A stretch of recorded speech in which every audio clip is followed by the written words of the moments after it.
Hey everybody, this is Chad Culp, certified dog trainer and owner of Thriving Canine. Today we're going to be discussing the drop it portion of our retrieve game.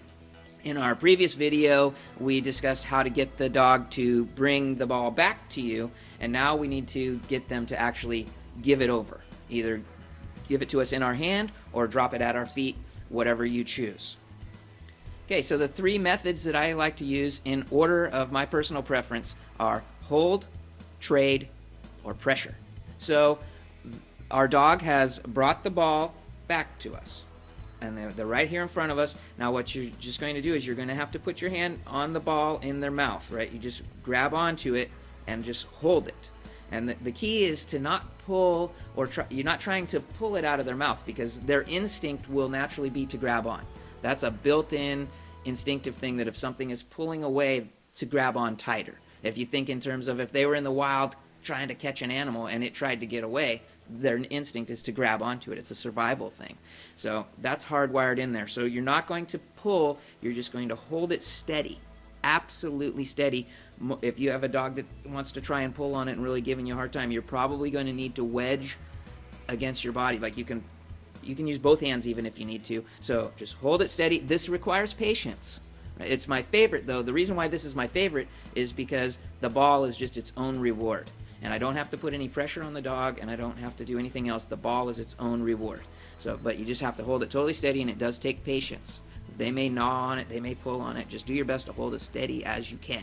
And as soon as they let go, good boy, right, or good girl, or whatever your praise word is, and as quickly as possible, throw that thing again. Number two would be a trade-off. Right? We're going to trade for something else. This could be you trade for another toy, or it could be that you trade for a treat.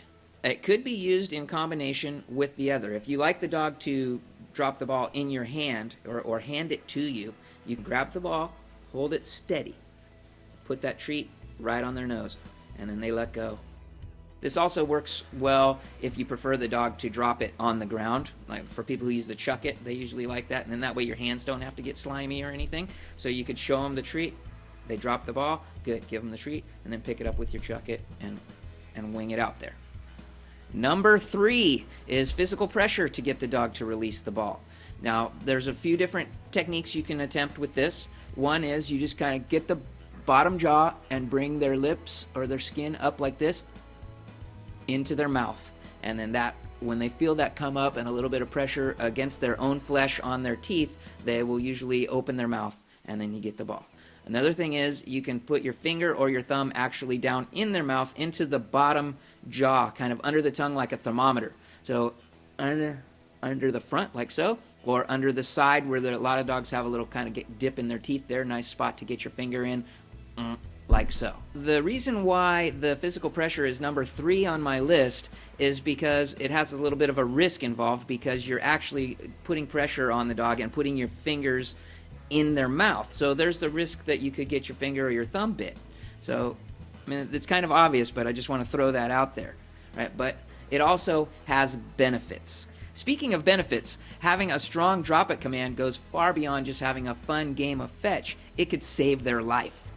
So if you find yourself in a situation where your dog has something potentially dangerous in their mouth, rather than go into panic mode, now you can just go into game mode. It's just another game of fetch. I'm Chad Culp with Thriving Canine. Thanks for watching. I'm out of here.